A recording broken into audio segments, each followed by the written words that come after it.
dubartii taatee dubartiin dubartiidhaan haa duutu haa ajjeefamtu jettu ati maalin dhiirri dubartii takka nama afur yoo dhungatte nasbeen isii akka baatu yookiin murtiin du'a isa jedhamu sun irratti haa murtaa'u kan jedhu kun nama akkamiiti? Ati dhiira akkamii?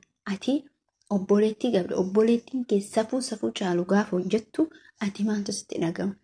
Isa mataa buqqee, isa mataan qulla, isa sammuun doomaa, isa dhagaa akka bishaan itti naqan bishaan gadi hin seenu. Dhagaa tokko fakkeenya bishaan yoo itti gubbaratti naqe gadi hin seenu. Namni haadha faaxee yookiin dubartoota hundaan haa qalamtu. Warroonni duubatti dhoysanii waa hedduu dalaganii maal jechuudha. Assalaamu alaikum warahmatullahi wabarakatuh. Jirtu akkuma kana keessanii fayyaa keessanii uummata qashtii annaga jira alhamdulillah galata rabbii.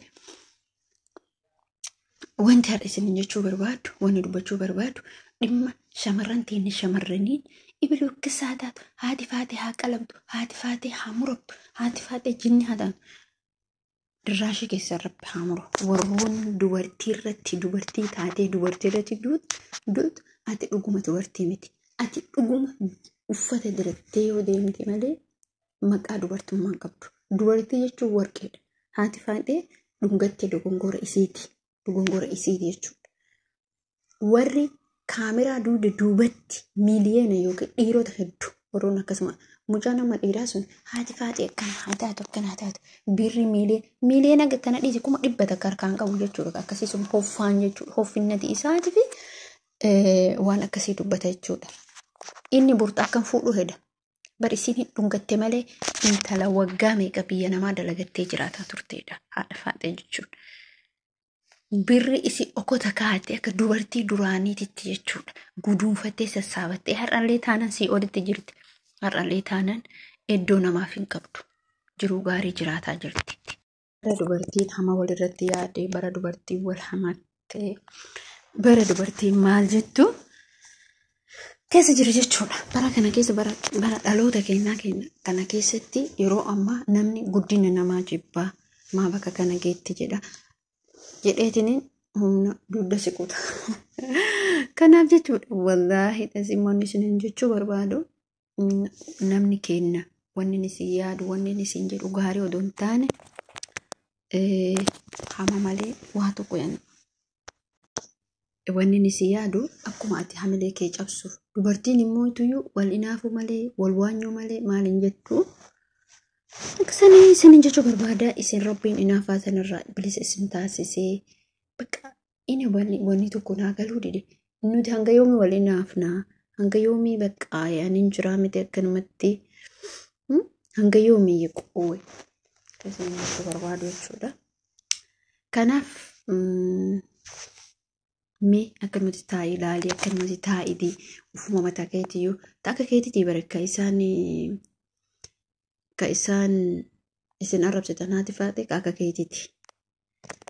Haati faatee jechuun yeroo jireenya isiititti mana namaa dalagattutti isiin firii taatee jiraattu jechuudha. Isii firii taatee jiraatte otoo bitaan jiru otoo mirga jireenya dalagaa isheessan jechuudha. Akka jaabaatti dalagatti. Yaani akka jaabaatti dalagatti biyyarraa eenyutu baqamee amma ijoollee ammaa fakkeenyaaf ijoollee biyya ambaa ormaa kana dalaydee galtu kana laale akkanumatti jechuudha. Akkamitti ilaalta? Adama fakkeenyaaf ijoolleen biyya ambaa dalaydee ka biyyuma arabaatitti sumuun deebi'uun dhabdutu jira jechuudha. Biyyuma arabaa kanatti deebi'u jechuudha. Bakka hanjiraa miti akkanumatti mi isin akkanumatti ilaala akkanumatti jechuudha wallaahi. Isiin garuu achirraa kaatee wannoo deemuudhaaf mallaqa guddaa isin gaafataa beekaa kan baasii. Biyyuma arabaa kana deebi'uuf qarshii 100 hin fedha. Sababni illee gubboo hin nyaachiftaa taasisni akkasii maaliin akkasii bakka hanjiraa miti. Garuu haati faatee nama akkasii miti. Haati faatee jechuun nama jajjabduu, nama cimtuu, nama hojii isiitii irratti tattaafattu, nama bakka dandeettii guddaa qabdu jechuudha. Nuti garuu immoo wallaahi billaahi jechuudha. Dhuguma dubbachuudha. Namni waa'ee isii dubbatu nama isii hin geenyedha. Isii cabsuudha fi maal jedhee yaada akkasii kaamileen isii cabu fedha namoonni tokko. Abadan nama akkasii kaamilee isii cabsu gonkumaa fi hin dandeetta. Sababni illee maaliif fide?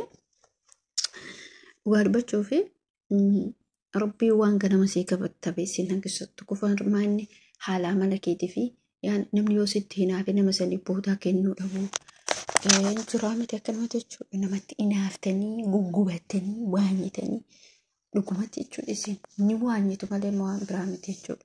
Hamzaa ta'e fuudhe asitti kalas fuudhe. Asitti erga fuudhe wanni lubbuu isii haa baatu jedhee odeessuuf gurbaan sun Hamzaa oduun ta'in namni haadha faatee cabsuuf deemu nama biraati. Waanyamtuu nama waanyuu agartee guddina hin beekne. Odoo waa gootan immoo baarak musammama gootan. Haadha faatee baafee daadhuun gattu dogongora isiiti. Hin dogongora ati kana caalaa dalaguu dandeetta bara. Ati kana caalaa isiin inumaa ol baafte miidiyaa irratti ati kana caalaa dhalaan dhibbise dhunkachuu dandeetti. Sigalee akkasitti hubadhu isin jechuu barbaada wallaahi lazee isini bakka waan isin beektan bakka yaani nama hamachuu nama arrabsuu balbala banattanii ajjeesuu jetteen ajjeesuu rabbi isin ajjeesuu birkisi dhugumatti isin jedha bakka ati nama akkamii akkasitti yaaddu.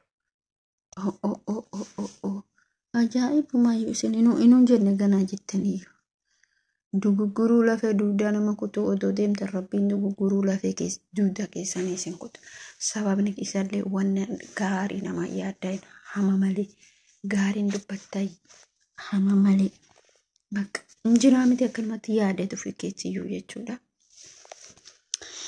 Kana isin jechuu barbaada. Kana isin jechuu barbaada warroonni nama hamattanii isin meemma ufuma keetiyyuu taa'uu laala. Warroon haati faatee haa morma muramtu haa akkas taatoo waan jettan warroon jettan kun nama fakkeenya ati isiin galii guddaa argatte jechuudha tiktook irra ati jala teettee isii hamattee isii arrabsitee isiin haa muramtu isiin akka saataatu isiin akkana taatu jettu sun halaal birrii saantiba takkan argattu jechuudha. Bilaash iji kee tokkoffaa iji keessa dhukkuba lammaffaa mataan keessa dhukkuba sadaffaa bilbilli kee oo'ee gubata hojii arabaatiif hin fiide. Waan isna jaabu baru shamarran keenya kun bakka biizinesa takka achirraan arganne maaltu achirra teessisee nama si amansiisa. Haati faatee sa'aatii 24 sa'aatii jedhansa yoo ta'e galii guddaa argattee arrabsamtee minnata akkattiin arrabsamtu yoo arrabsitan illee dhiiga isii nyaattanii dhiigi isii dhuudanii zambii isii immoo boru isirraa hidhataa deema. Zambiin isii sakandiin guyyaadhaan isirraa hidhata. Warroonni nama hamatta warroonni nama arrabsita warroonni akkasiiti akkanaa jettan akkasitti naa hubadhaa isiniin jedha. Warroonni teettanii maal isinitti fakkaata? Ijoolleen takka yeroo hojii mana arabaa hojjettu akkam isinitti fakkaata? Bilbila takka asitti gurra kanatti rakkifatteetiniin bakka bar faayidaa isin qabu wanni isin dhaggeeffattu takka hojii arabaa takka midhaanuma kana dhalaa midhaanuma dhufee nyaannetu jira jechuudha.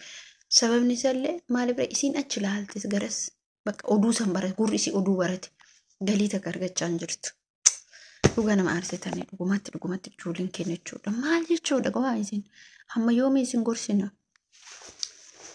Akkana jedheen yaa uummata dugugguruun duudaa jette. Hanga yoomii isin gorsina. Naman hamatinaa naman arrabsinaa yoo barbaadan balbala kee banadhu gaarii dubbadhu qura'aana keerii dubbadhu bilisa ta'ee isin hin jedhan isin waan bira ebalu akkasaa ta'u ebalu akkasaa taatu. Akkasumallee wanta kamlee dubbiin ganta sanii jirtu dubbiin bakka biraati. Isin bakka biraa haati faatee bakka biraa isin bakka biraa mee akkam isin goona nuti hin taane kiristinnaan badhaane jedhan. Akkasiin ishee barbaada hordoftoota kabajamtoota kiyya asumaan dohaa bishaan bahara kana daawwadhaa isin jechuu barbaada. Bakki kun bakka addaa bakka baay'ee namatti tolu. Inni koo agadi ilaala anuun laalle wallahi magaalaa guddittiin isii garuu duuda duubarraani seenne akkas isin jechuu barbaada. Asumaan daawwachaa asumaan immoo bishaan kanallee daawwadhaa namarraa fagaadhaa nama hamatinaa namaaf keerii yaada gaarii yaada isin jechuu barbaada. Viidiyoo keenya laayik gochuu sabskiraayib gochuu hin dagine koomentii bareedaa namoonni yaada qabaatan buum godha akkasii. Warri nama arrabsitan stop isin jennee jirre walla viidiyoo kana jechuudha. Viidiyoo bishaanii kana kan waraabee ture jira jechuudha. Baay'ee namatti tola.